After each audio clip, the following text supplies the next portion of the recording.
তারাপীঠে বিজেপির নির্বাচনী প্রচার। দুর্নীতির বিনাশ ও ভক্ত সেবার অঙ্গীকার নিয়ে প্রচারে বিজেপি প্রার্থী নিখিল ব্যানার্জি। নির্বাচনের রণদামামা বাজতে কোমর বেঁধে ময়দানে নেমে পড়েছেন রাজনৈতিক ব্যক্তিত্বরা।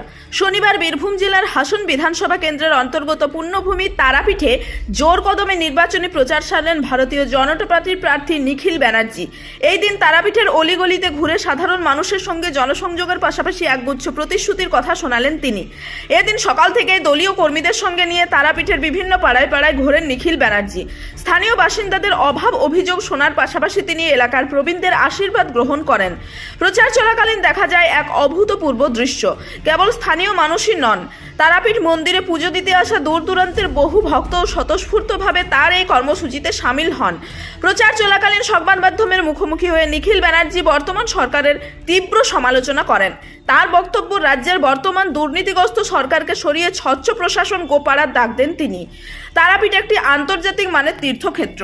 এখানে আসা দেশি বিদেশি পর্যটক ও ভক্তদের নিরাপত্তা নিশ্চিত করা এবং তাদের যাতায়াত ও আবাসনের সমস্যা মেটানোই তার অন্যতম প্রধান লক্ষ্য। মন্দিরের সেবায়িত পূজারীদের বিভিন্ন দীর্ঘমেয়াদী সমস্যার সমাধান করে তারাপীঠের এই পবিত্র ভূমিতে এক নতুন দিশা দেখানোর পরিকল্পনা নিয়েছেন তিনি। এদিনের এই কর্মসূচিতে মানুষের ভিড় ছিল চোখে পড়ার মতো। সাধারণ মানুষ থেকে শুরু করে তীর্থযাত্রীদের একাংশ তার কথা মন দিয়ে শোনেন। রাজনৈতিক বিশেষজ্ঞদের মতে হাসন বিধানসভা কেন্দ্রে জয়ের লক্ষ্যে তারাপীঠের মতো গুরুত্বপূর্ণ আবেগের জায়গাকে পাখির চোখ করা নিখিল ব্যানার্জির প্রচার কৌশলে এক বাড়তি মাত্রা যোগ করেছে। এখন দেখার আগামী নির্বাচনে তারাপীঠের এই জনসমর্থ ব্যালট বাক্সে কতটা প্রতিফলিত করে। তারাপীঠের নয়, শাহাপুর অঞ্চলের আজকে আমরা বিভিন্ন গ্রামে প্রচার করেছি সকাল থেকে। প্রার্থী তো অন্যদিন নিজের শিডিউল করে যায়। আজকে আমরা ভারতীয় জনতা পার্টির যারা কার্যকর্তা আছি, কর্মী আছি, তারা আমরা প্রার্থীকে আজকে আমরা নিয়ে গিয়ে মানুষের বাড়ি বাড়ি প্রচার করেছি। আপনার শাহপুর অঞ্চলের আপনার কালিকাপুর পাইকপাড়া থেকে শুরু করে দিয়ে আপনার রানাপুর হাবাদপুর থেকে পুজোপাড়া সরলপুর থেকে আপনার তারাপীঠের যে একাধিক তারাপীঠে মোটামুটি আপনার প্রায় 12 থেকে 14খানা যে পাড়া আছে, দু একটা পাড়া বাদ দিয়ে আমরা আমবাগান, মুন্ডবাড়ি তলা থেকে আরম্ভ করে রবীন্দ্রপল্লী, সাথীপল্লী, লেকপাড়া, আপনার এদিকে মাঠপাড়া, গঙ্গাতলা পাড়া থেকে লালপাড়া থেকে সমস্তটা আজকে আমরা বাড়ি বাড়ি আমাদের যে প্রার্থী হাসন বিধানসভা নিখিল ব্যানার্জিকে নিয়ে আমরা ঘুরেছি। কতটা সাড়া পাচ্ছেন স্যার? অভূতপূর্ব সাড়া। আমরা যা ভেবেছিলাম তার থেকে প্রায় 100 গুণ বেশি আমরা পাচ্ছি। মানুষ এবার এই পশ্চিমবঙ্গের তৃণমূল সরকার থেকে নিস্তার পেতে চাইছে। সেটা সাধারণ জনতা তো বটেই, তার সঙ্গে তৃণমূলের যারা লোক তাদেরও ওষ্ঠাগত প্রাণ, তারাও এই সরকার থেকে নিষ্কৃতি পেতে চাইছে, তারা এই সরকার থেকে পরিত্রাণ পেতে চাইছে।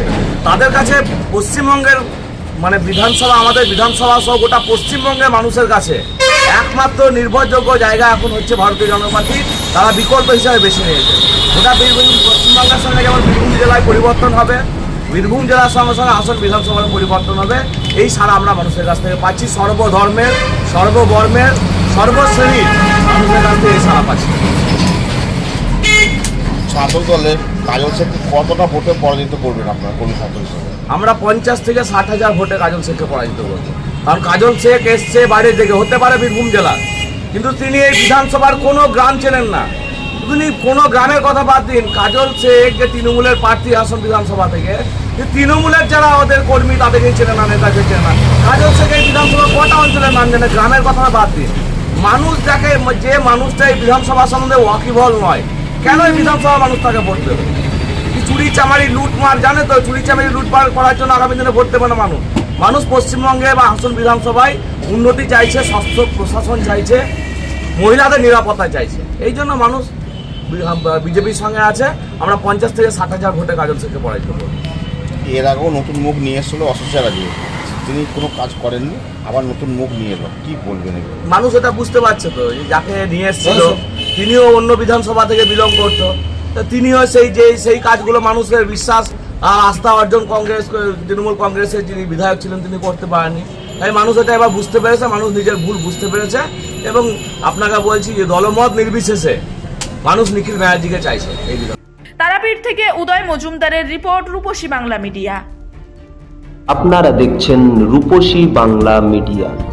এখন একটা ছোট্ট বিরতি, ফিরে আসছি বিরতির পর। পুরুলিয়ায় পাত্রপাত্রে যোগাযোগের একমাত্র বিশ্বস্ত প্রতিষ্ঠান বিবাহ পরিচয়। আপনার মনের মতো জীবনসঙ্গী খুঁজতে পাশে রয়েছে বিবাহ পরিচয়। তাই আর দেরি না করে আজই যোগাযোগ করুন বিবাহ পরিচয়। Municipality commercial complex, second floor, Chaibasa road, opposite PWD office, Purulia. Mobile নম্বর 9232440272। ফিরে এলাম বিরতির পর। আপনারা দেখছেন রূপসী বাংলা মিডিয়া।